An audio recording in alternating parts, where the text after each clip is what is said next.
السلام علیکم ورحمۃ اللہ۔ جی، انہوں نے بھی کوئی حکم نہیں لگایا، انہوں نے بھی خدشات کا اظہار کیا ہے۔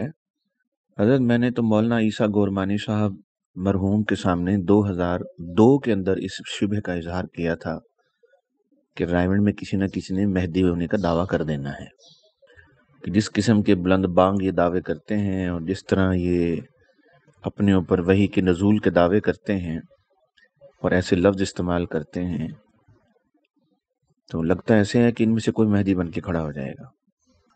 تو مولوی عیسیٰ خان صاحب اس بات کو سن کر بہت تشویش میں مبتلا ہے، پھر انہوں نے 3-4 کتابیں بھی ان کے کلمۃ الحادی وغیرہ ان کے رد میں لکھی۔ بہرحال مولوی صاحب جس خوش فہمی میں یہ پھر رہے ہیں سارے، اب تو سورج سر چڑھ کے نکلا ہوا ہے۔ کبھی ایسی باتیں کروڑوں میں کوئی ایک کہتا تھا، اب تو بندہ بندہ کہہ رہا ہے۔ میں نے مولوی صاحب کا خود بیان سنا ہے کہ ہمیں جو ایمان دیا گیا ہے وہ انبیاء، فرشتوں اور صحابہ سے افضل ہے۔ کیا تعویل کریں گے آپ اس کی؟ کتنی تعویل کریں گے؟ کہاں تک کریں گے؟ کافر نہ بنائیے، مرتد نہ بنائیے، لیکن کیا یہ عقیدہ اگر پھیل جائے تو رافضیوں کی ضرورت تو ختم ہو جاتی ہے۔ آج کا رافضی اگر یہ کہے صحابہ کرام میں ایمان نام کی چیز ہی کوئی نہیں تھی، نعوذ باللہ، اور ایک تبلیغی مردود اٹھ کے یہ کہے کہ میرا ایمان صحابہ سے افضل ہے، تو بتائیے بڑا لعنتی کون ہے؟ کب تک آپ لوگ یہ طویلوں کا ٹوکرا اور کچی بات، پکی بات، خوشگمانی، بدگمانی؟ ایک آدمی سری بکواس کر رہا ہے، ایک آدمی صاف ننگی بد زبانی کر رہا ہے، بد عقیدگی بیان کر رہا ہے، ایک آدمی ننگی الہاد کی زبان بول رہا ہے۔ میں نے مولوی صاحب کو یہ کہتے ہوئے سنا ہے کہ بھئی صحابہ کرام، ہمیں جو ایمان دیا گیا وہ انبیاء، صحابہ کرام و فرشتوں سے افضل ہے۔ اس کی کتنی ایک تعویل ہو سکتی ہے؟ تو مولوی صاحب، مولوی جو وہاں بیٹھے ہوئے ہیں بیچارے انڈیا میں، وہ ان کی ہرزہ سرائیاں سن رہے ہیں، وہ بھی کچے ہو گئے۔ جو ان کے منہ سے یہ ساری بکڑ بکاڑ سن رہے ہیں وہ بدگمان ہو گئے۔ یہ بکواس کیے جا رہے ہیں، اسلام کے خلاف بکے جا رہے ہیں، بولے جا رہے ہیں، یہ سارے مومن ہو گئے۔ میں نے عبد الوہاب کو خود یہ کہتے ہوئے سنا کہ حضور صلی اللہ علیہ وسلم کو جو بھی صفت ملی وہ اس محنت کی برکت سے ملی، اور میں اور آپ ابھی تک بیٹھے ہوئے ہیں، نہیں جی میری بدگمانی ہے اور آپ کی بدگمانی۔ مولوی صاحب، امت دیوبند خون کے آنسو روئے گی۔ آپ اس جماعت کا بھیانک انجام جب اپنے آنکھوں سے میری دعا ہے اللہ آپ کو اتنی لمبی عمر دے، آپ اپنی آنکھوں سے اس گمراہ جماعت کا انجام دیکھ کر اس دنیا سے جائیں۔ جب دنیا میں چاروں طرف اس بات کے چرچے ہوں گے کہ تبلیغی جماعت ایک خالص ملحد اور گمراہ اور ضال جماعت ہے، وہ دن انشاءاللہ آنا ہی آنا ہے۔ کیونکہ اس کا نام بغض اور اناد نہیں، یہ غصہ اور نفرت کا اظہار نہیں۔ جب ایک بندہ رک نہیں رہا، پیچھے نہیں ہٹ رہا، آگے سے آگے جائے جا رہا ہے، اور وہ اپنی رفتار پہلے سے زیادہ تیز کیے جا رہا ہے۔ کہاں ہم نے 1986-87 میں شروزے لگائے تھے اور اس وقت سادی سادی باتیں ہوتی تھیں، اس وقت ہم ڈرتے تھے یہ کیا کہہ رہے ہیں، اور آج جب کہ ان کا جادو سر چڑھ کے بول رہا ہے، ہر بندہ اسلام کو بگاڑ رہا ہے، جو کھڑا ہوتا ہے وہ اسلام کا تیا پانچا کرتا ہے، وہ پورے اسلام کا نقشہ بگاڑ کے پیش کرتا ہے، بیان کے نام پر خرافات کا انبار مسجد کے اندر بیان کرتا ہے، یعنی 6 نمبروں کے نام پر وہ پورے اسلام کی شکل بگاڑ دیتا ہے۔ کوئی مسجد بھی اس وقت ان کے شر سے خالی نہیں، اور ہم ابھی تک وہی چیز لے کر بیٹھے ہوئے ہیں۔ جی یہ بدگمانیوں پر مشتمل ہے، یہ حسن ظن پر مشتمل ہے، یہ غلط فہمیوں پر ہے۔ انتظار کیجئے، فَلْيَنْظُرْ إِنِّي مَعَكُمْ مِنَ الْمُنتَظِرِينَ، میں بھی انتظار میں ہوں۔ میں نے اپنی آنکھوں سے وہ زمانہ دیکھ لیا ہے۔ کبھی میں کہتا ہوتا تھا کہ جی میں نے ایک زمانہ ایسا پایا کہ اپنے اور پرائے سب تبلیغی جماعت کی تعریف کرتے تھے۔ پھر میں نے ہی وہ زمانہ پایا جب مخالف ان کی مخالفت شروع کر دی۔ پھر میں نے وہ زمانہ پایا جب اپنے بھی ان کے خلاف کھڑے ہو گئے۔ پھر میں نے وہ زمانہ پایا کہ ان کے خلاف قلم اٹھ گئے۔ پھر میں نے وہ زمانہ پایا کہ ان کے خلاف ممبروں سے آوازیں بلند ہونا شروع ہو گئیں۔ اب میں نے وہ زمانہ بھی دیکھ لیا ہے کہ پورے خطے نے اس جماعت پہ پابندی لگا دی ہے۔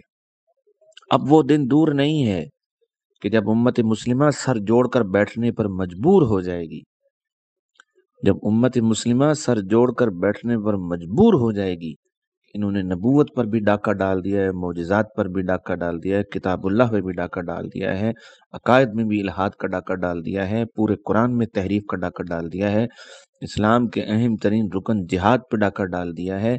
اب دیکھیے، میں حیران ہوتا ہوں کہ اتنی واضح ننگی باتیں جو یہ مولوی نے کی ہیں، اگر یہ کسی بریلوی نے کی ہوتی، میں قرآن کی قسم کھا کے کہتا ہوں کہ آپ کا قلم کسی رعایت کا روادار نہ ہوتا، آپ کی تحقیق کسی رعایت کی روادار نہ ہوتی۔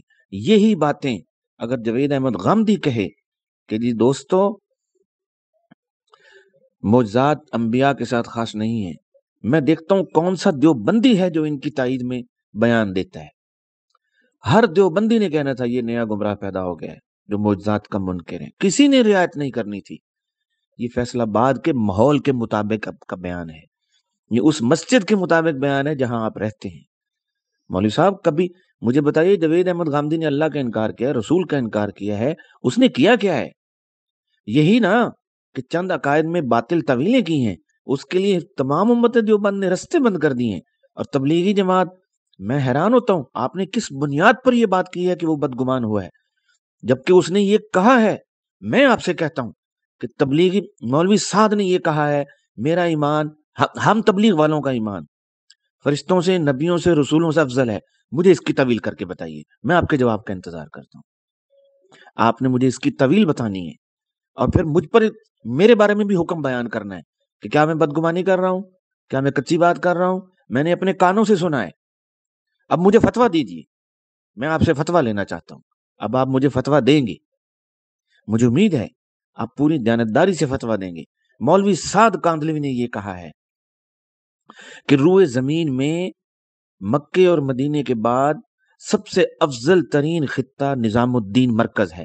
بتائیے اسلام کی روح سے اس کا کیا حکم ہے؟ میں نے اپنے کانوں سے سنا ہے، اب یا مجھے بدگمان کہیے، اب یا مجھے غلط فہمی کا شکار کہیے، میں نے اپنے کانوں سے سنا ہے۔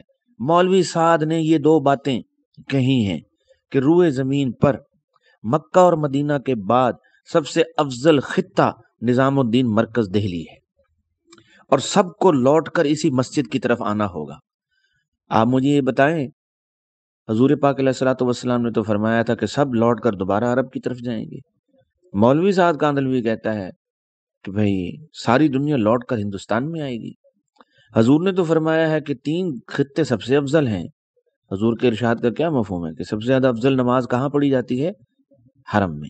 اس کے بعد افضل کون سی جگہ ہے؟ مسجد نبوی۔ اس کے بعد افضل کون سی جگہ ہے؟ مسجد اقصی۔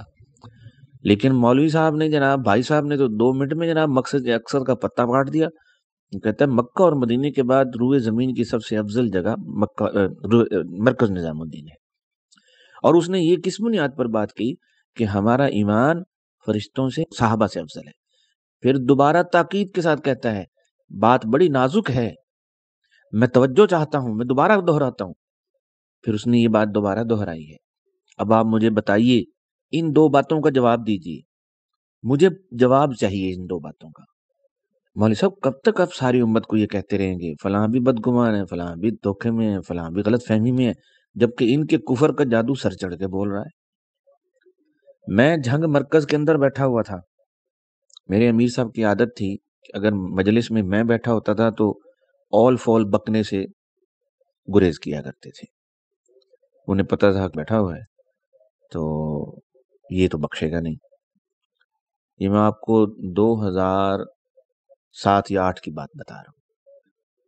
تو ایک دفعہ میں ظہر کے بعد، کوئی یہ جو پرانے تبلیغی لوگ ہوتے ہیں ان کا جوڑ رکھا ہوتا مرکز میں، انہوں نے مجھے بھی دعوت دی تو میں بھی پہنچ گیا۔ تو میری عادت ہوتی تھی کہ میں مسجد کے سامنے کے 5 دروازے ہوتے تھے مسجد کے حال کے، اور جو درمیانی دروازہ تھا وہ ممبر کے بالکل سامنے ہوا کرتا تھا۔ اب تو خیر مرکز نقشہ تبدیل ہو گیا، تعمیر نو ہو گئی اس کی۔ تو میری عادت تھی کہ میں ایک تو جب بیان شروع ہو جاتا تھا اس کے بعد جاتا تھا، اور دوسرا مرکزی دروازے کے سے گزر کر اندر جو بھی تبلیغی حلقہ یا مجلس لگی ہوتی تھی اس میں جاتا تھا۔ اور میں کرتا یہ تھا کہ مرکزی دروازے کے وسط میں کچھ دیر کے لیے میں رک جاتا، جب تک مبین مجھے دیکھ نہیں لیتا میں آگے نہیں بڑھتا تھا، اور میرا مطلب ان کو ایک وارننگ دینا ہوتا تھا کہ اب میں آ گیا ہوں، اب ادھر ادھر کی دائیں بائیں کی بکواس بازی نہیں کرنی، سیدھی سیدھی باتیں کرنی۔ تو کتنے مرکز کے بزرگوں کو میں نے سنا کہ جب میں آتا تھا وہ کہتے تھے بھائی اب علماء بھی آ گئے ہیں، علماء بھی بیٹھے ہیں، بات کرتے ہوئے ڈر تو لگتا ہے۔ تو یہ مجھ سے نہیں ڈرتے تھے، یہ میرے خاندان کی وجاہت سے ڈرتے تھے، میرے والد مرحوم کی وجاہت سے ڈرتے تھے۔ وہ دینداروں سے بدبختوں نے کیا ڈرنا ہے۔ لیکن بہرحال تو میں مرکز کے اندرونی حال کے درمیانی دروازے سے گویا کہ بیان کرنے والے کو وارننگ دے کر داخل ہوتا تھا کہ اب میں آ گیا ہوں، اب دائیں بائیں کی بکواس نہیں کرنی۔ تو ایک دفعہ اللہ جانے کیا ہوا، پتہ نہیں میں کیسے اپنی اس معمول سے چوک گیا، تو میں کسی دائیں بائیں کے دروازے سے داخل ہو کے اس مجلس میں شریک ہو گیا، اور میں ہمیشہ سب سے پیچھے بیٹھا کرتا تھا کہ آگے بیٹھنے کی ضرورت کیا ہے، کیا ان کی بکڑ بکاڑ سننی ہے۔ تو میں پیچھے جا کر جیسے ایک نوعمری کی عادت ہوتی ہے تو میں لیٹ گیا، تو ہلکا کوئی 400-500 افراد کا ہلکا تھا، میں پیچھے جا کے لیٹ گیا۔ اتنے میں امیر صاحب نے شروع ہو گئے جناب، کہتے بھائی ایمان تو بنے گا اس رستے میں نکل کر، ساتھ ہی کہتے بھائی جس نے سروزہ نہیں لگایا، چلہ نہیں لگایا، 4 مہینے نہیں لگائے، وہ اللہ کے راستے میں ایک دن کے لیے بھی نہیں نکلا، میں کیسے مان جاؤں کہ اس نے اللہ کے لیے افغانستان میں، کشمیر میں، فلسطین میں جان دے دی۔ تو جس نے اللہ کے لیے ایک دن بھی نکل کر وقت نہیں لگایا، ہم کیسے مان جائیں کہ اس نے اللہ کے لیے جہاد میں جا کر جان دے دی۔ میرا سینہ کھول گیا، دل دماغ جل کر راکھ ہو گیا، میں ایک دم بھڑک کے اٹھ بیٹھا، بار بار میں گردن اونچی کروں کہ امیر صاحب کو ذرا میں بتا دوں کہ جی میں تو آیا بیٹھا ہوں اور آپ نے یہ بکواس کیسے فرما لی ہے۔ اتنے میں جیسے مبین ایک عادت ہوتی ہے، بات کرتے کرتے گھومتے گھومتے جب اس کی گردن میری طرف آئی تو ایک دم امیر صاحب چونک گئے، وہ ہو یہ کیا ہو گیا، میں نے تو اتنی بڑی بکواس کر ڈالی ہے اور تو بیٹھا ہوا ہے، ہم تو سمجھے تھے وہ کوئی نہیں۔ تو جیسے ہی امیر صاحب نے مجھے دیکھا تو ایک دم چونک کے کہنے لگے ارے نہیں بھائی نہیں، میں نے غلط کہا، میں نے جو کچھ کہا غلط کہا، بھائی ایسا نہیں کہنا چاہیے، ہمارے بزرگ منع کرتے ہیں، تنقید نہیں کرتے، تنقیص نہیں کرتے، تقابل نہیں کرتے، نہیں بھائی نہیں، وہ بھی اللہ کے لیے مر رہے ہیں بھائی، جو جہاد میں مر رہے ہیں وہ بھی اللہ کے لیے جان دے رہے ہیں، بھائی میں نے غلط کہا۔ میں نے کہا امیر صاحب ہوں تو جانا کتنے ہے، ایک باری بیان مکا لا تو ذرا۔ خیر جیسے ہی بیان ختم ہوا امیر صاحب اپنے بغلی کمرے میں تشریف لے گئے، پیچھے سے میں پہنچ گیا، تو مجھے دیکھ کے امیر صاحب مسکرائے، کہتے آ گیا تو؟ میں کہا جی میں آ گیا۔ کہتے یار میں نے ممبر پر معذرت کر تو لی تھی۔ امیر صاحب بڑے معقول آدمی تھے، اللہ ان کو جنت جگہ دے، وہ بڑے ہی معقول آدمی تھے، عام تبلیغیوں جیسے نہیں تھے، اور اگر میں یہ کہوں تو مبالغہ نہیں ہوگا کہ میں نے اپنی ایسی 35-36 سالہ تبلیغی زندگی میں اگر کوئی معقول تبلیغی دیکھا تھا جس کے اندر شرافت اور دین کا حیا دیکھا تھا میں نے، تو وہ ماہر غلام محمد مرحوم جھنگ کا امیر تھا۔ وہ بیچارہ صاف کہتا تھا ہم اپنی جوانیاں اس کام میں لگا بیٹھے ہیں، ہم پھنس چکے ہیں، اب ہم نکلیں تو جائیں کہاں، اس بڑھاپے میں ہمیں کون ساتھ دے گا۔ وہ مجھے پکڑ کر بٹھا کر پکڑ کر ہاتھ پکڑ کر جھلا جھلا کے ہاتھ کو کہا کر ہوں اسی کتھے جائیے، تیری گل ٹھیک ہے، اسی واقعی نہ ساری برائیاں مبتلا ہیں، یہ کام واقعی دین دا کام نہیں، لیکن ہوں اسی جائیے تے کتھے جائیے، سانو ساڈے گھراں ساڈیاں عورتاں گھروں کٹ دینا ہے، ساڈی اولاداں سانو گھروں چ کٹ دینا ہے کہ ابا جی جوانی ساری تسی جناب ٹبیاں تے رڑیاں تے سفراں تے جنگلاں تے صحراں وچ گزار دیتی، ہن بڈھے بارے تو پتہ لگا ہے کہ جناب یہ کام حق نہیں۔ تو وہ روتے تھے میرے سامنے، وہ ہمیشہ مجھے کہا کرتے تھے اب ہم کہاں جائیں، ہم نے اپنی زندگیاں برباد کر دی اس کام میں، اب ہمارے پاس لوٹنے کا راستہ نہیں بچا۔ یہ خیر ان کی بات تھی، خدا کا اللہ کی مرضی ہوتی تو وہ ہمت کرتے۔ ایک دفعہ مجھے یہاں تک کہنے لگے آصف بیٹے بتائیں ہم کریں تو کریں کیا۔ میں کہا امیر صاحب میری اور آپ کی مثال یوں بنتی ہے جیسے ایک آدمی ایک تیز بہنے والی نہر کے باہر کھڑا ہو، اس کے سامنے 3 آپشن ہیں، ایک یہ ہے کہ وہ نہر کے اندر داخل ہو اور نہر کا رخ بدل دے. اگر کوئی ایسا کر سکتا ہے تو اس نہر میں گھس جائے. کیونکہ امیر صاحب نے مجھے کہا نا کہ ہم اس کام کو چھوڑ کر کہاں جائیں. میں نے کہا پھر جی کیوں لگے ہوئے ہیں؟ کہتے جی اس امید پہ لگے ہوئے ہیں شاید اس میں کوئی بدلاؤ آ جائے. میں نے کہا تم آپ کی اور میری مثال یوں بنتی ہے جیسے تیز رفتار نہر ہو، گہری نہر ہو، تو ایک آدمی اس نیت سے اندر داخل ہو کہ میں اس دریا کا رخ بدلتا ہوں. اگر کوئی بدل سکتا ہے تو بسم اللہ، گھس جائے نہر میں، گھس جائے. اس پر امیر صاحب مسکرائے، کہتے نہیں بیٹا، ہم اس اتنے تیز بہاؤ کو ہم بدل تو سکتے نہیں.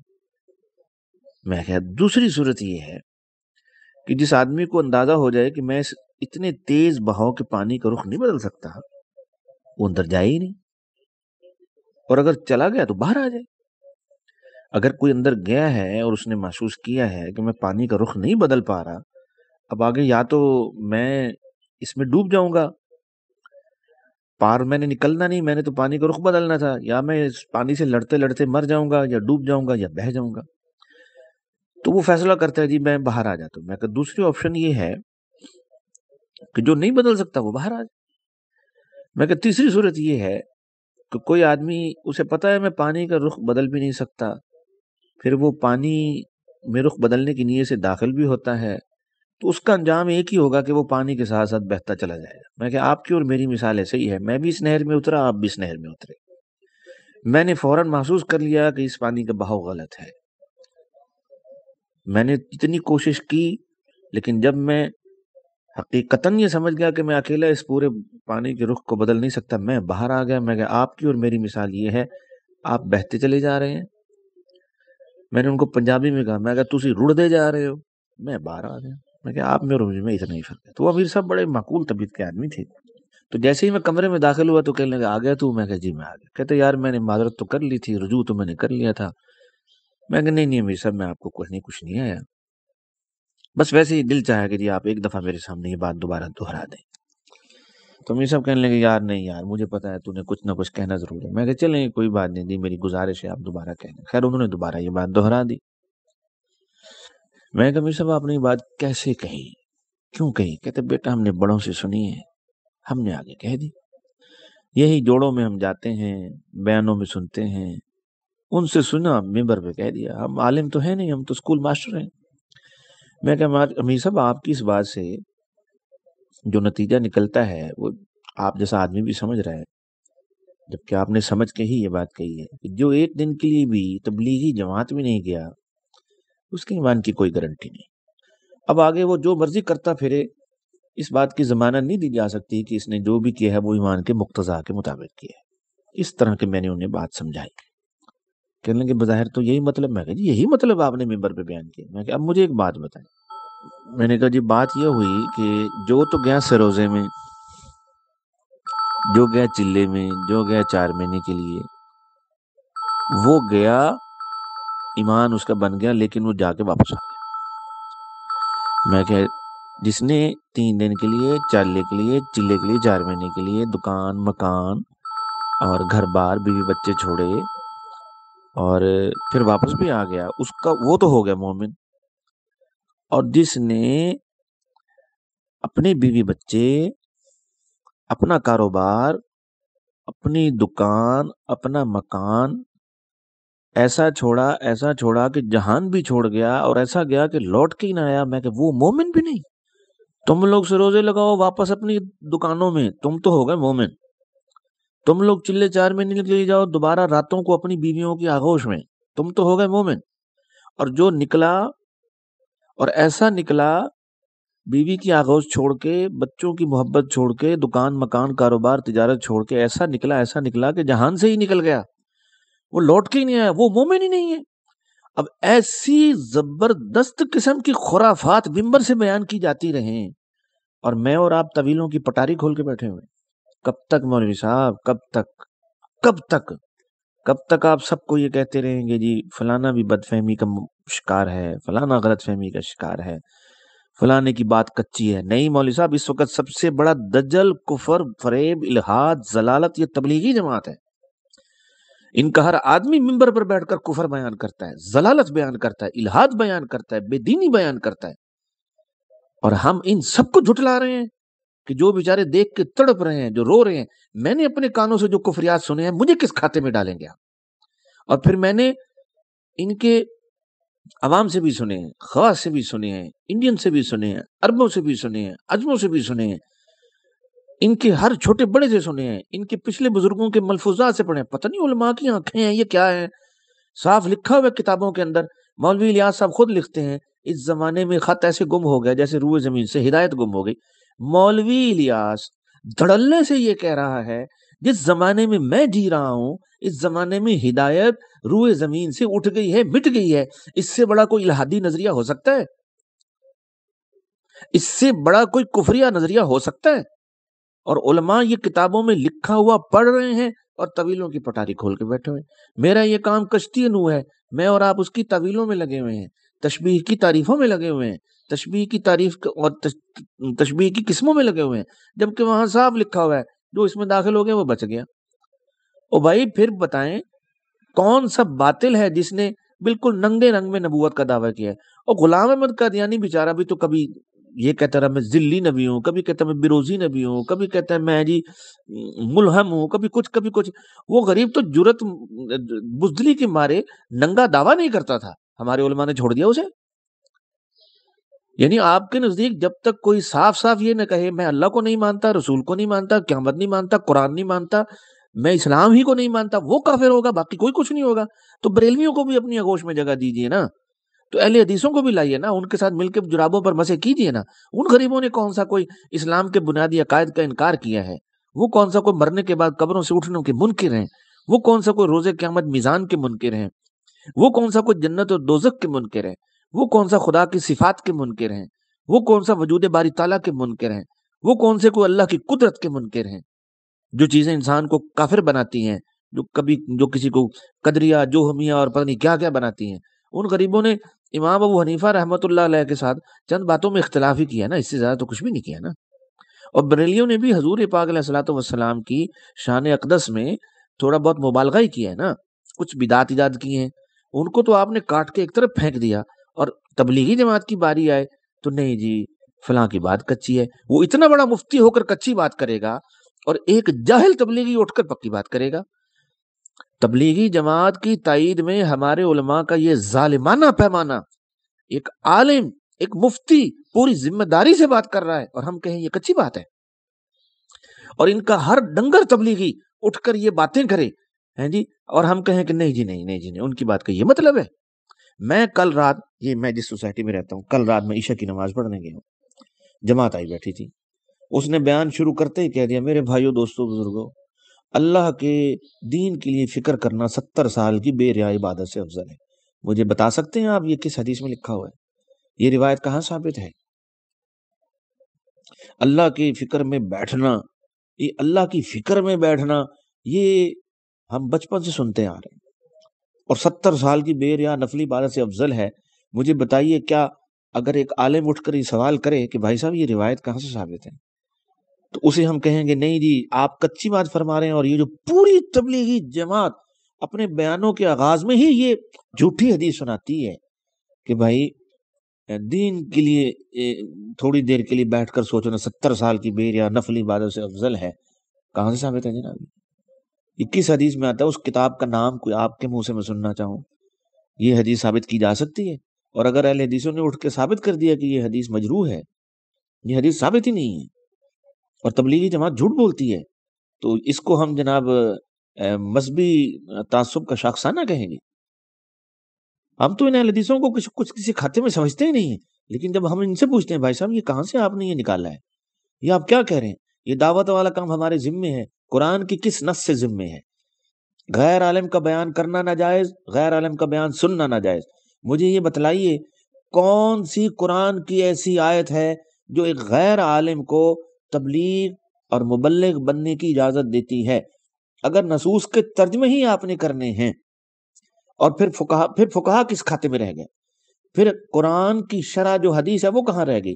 کیا صرف ایک بلغوا انی ولو آیا، اس حدیث کا علل اطلاق یہی مطلب ہے کہ جو جہاں بیٹھا ہے چمار ہے، موچی ہے، گڈیریاں بیچتا ہے، بس کنڈکٹر ہے، اس کے ذمے ہو گیا وہ قرآن کی وضاحت کرے، چاہے اس کو سورہ فاتحہ بھی پڑھنی نہیں آتی۔ اور اگر اس کا یہی مطلب ہے تو امت کی 13 صدیوں میں امت مسلمہ نے، بڑے بڑے علماء نے عوام کو، پبلک کو کیوں نہیں سمجھایا کہ حضور کا یہ ارشاد ہے اور تم لوگوں کے ذمہ ہے یہ سارا کام، تم بھی لگ جاؤ اس کام میں۔ اور کل حاضی سبیلی پڑھ کے یہ جو دعوت و تبلیغ پر استدلال کر رہے ہیں، میں نے کتنے مولویوں سے پوچھا یہ آیت تم پہ نازل ہوئی تھی یا کس پہ نازل ہوئی؟ کہتے ہیں نازل تو حضور پاک علیہ السلام پہ ہوئی تھی۔ میں نے کہا حضور پاک علیہ الصلوۃ والسلام نے اس آیت کا کیا مطلب سمجھا؟ ایک تو سمجھے بیٹھا نا کہ اس سے مراد ہے کہ چکو بستر چلو تبلیغی جماعت میں، دعوت کا کام ہمارے ذمہ۔ دوسرا لفظ دعوت اور تبلیغ میں کیا فرق ہے؟ اور دوسرا کیا تبلیغی جماعت دعوت دے رہی ہے؟ دعوت قرآن کی اصطلاح میں دعوت کسے کہتے ہیں؟ کسی ایک بات کا جواب ہے ان لوگوں کے پاس؟ میں رات کو سنا میرا سینہ جل کے کوئلہ ہو گیا، میں نے کہا یار ابھی تک ان جاہلوں کو، اس کی وجہ کیا ہے؟ علماء ان کو، یہاں دو پہلو ہیں، یہ علماء کو کچھ نہیں سمجھتے، اور جو علماء ان کے ساتھ چلنا چاہتے ہیں وہ ان کے بے دام غلام ہیں، غلام غلام غلام، ان کی جرت نہیں ہے کہ وہ ان کے اوپر نکیر کر سکیں۔ وہ مولوی یہ ضیاء الحق صاحب نے یہی تو کہا ہے کہ آپ کبھی ان کے بارے میں ایک لفظ منہ سے نکال کے دیکھیے، پھر دیکھو تم لوگوں کا حشر کیا کرتے ہیں۔ تو دو ہی قسم کے علماء ہیں، ایک وہ علماء ہیں جن کو تبلیغی جماعت والے کچھ نہیں سمجھتے، وہ ان کی باتوں کو بھوسے کا ڈھیر سمجھتے ہیں۔ دوسرے وہ علماء ہیں کہ جو ان کو کچھ کہتے ہوئے کروڑوں مرتبہ سوچتے ہیں۔ ان دو قسم کے علماء نے پھر جن کو یہ بھوسے کا ڈھیر سمجھتے ہیں، ان میں سے وہ علماء جو بیچارے ڈر کے دبک کے بیٹھ گئے، وہ علماء، اور دوسرے وہ علماء جنہوں نے ان کی اندھی تائید کا بیڑا اٹھا رکھا ہے، اپنی زندگی کا مقصد وحید بنا رکھا ہے، اور انہوں نے اپنی زندگی کو اس کام کے لیے وقف کر رکھا ہے کہ چونکہ ہمیں اس تبلیغی جماعت سے یا خوش فہمی ہے یا غلط فہمی ہے یا اللہ جانے کو غرض ہے، جو بھی ہے، کیونکہ ہمیں ان سے امیدیں وابستہ ہیں، انہوں نے ان کی تائید ہی کرنی ہے۔ انہوں نے ان کی کسی کفریات کا، کسی بے دینی کا، انہوں نے ان لوگوں کی تائید نہیں کرنی۔ تبلیغی جماعت نے شب جمعہ نکالی، مجھے بتلائیے کہ ٹھیک شب جمعہ کی پابندی بدعت ہے یا نہیں ہے؟ اور اگر طویلیں کرنی ہیں تو کل شریف کی بھی طویل کیجیے، تو برسی کی بھی طویل کیجیے، وہ بھی وقت کی تعیین کے ساتھ، زمانے کی تعیین کے ساتھ ایک عمل کرتے ہیں۔ تو زمانے کی تعیین کے ساتھ عمل، اگر اس میں گنجائش ہے، منگل کا مشورہ، شب جمعہ کا جوڑ، ٹھیک ہے جی، جب منگل کا مشورہ، شب جمعہ کا جوڑ، دو کام پابندی سے وقت کی قید کے ساتھ کیے جاتے ہیں، جس کا ثبوت نہ عہد صحابہ میں ہے نہ کہیں اور ہے، تو پھر جو طویل ان کے لیے کریں گے وہی طویل بریلویوں کے لیے بھی کیجیے۔ مولوی صاحب یہ قدم اٹھائیے، بریلویوں کو پاک کیجیے، ان کی بدعات کے اوپر زمزم کا پانی ڈالیے۔ آپ نے سب کے لیے چھوٹی چھوٹی باتوں کو لے کر، ہاں جی یہ فلانے قاعدے کے خلاف ہے، یہ فلانے قاعدے کے خلاف، یہ مطلق کو مقید کر دیا، یہ خاص کو عام کر دیا، یہاں اختصاص ہو گیا، یہ بے دلیل بات ہو گئی، یہ قرون اولیٰ میں ثابت نہیں، یہ فلانے۔ آپ نے ان ساری باتوں کا سہارا لے کر پتہ نہیں کتنی امت کو بدعتی قرار دے دیا۔ تبلیغی جماعت کیوں؟ آپ کے گھر کا بچہ ہے، گود کا بچہ ہے، جو بندیت کی کوکھ سے پیدا ہوا ہے، اس لیے رہتے دی جا رہی ہیں۔ مولوی صاحب کیجئے، یہ کام کیجئے، اٹھائیے قدم، ان بریلویوں کو پاک کیجئے، ان اہل حدیثوں کو اپنی بغل میں لیجئے، باقی سب کو بھی دیوبندیت کے سائے میں جگہ دیجئے۔ میری تو آپ سے یہی گزارش ہے مولوی صاحب۔ السلام علیکم۔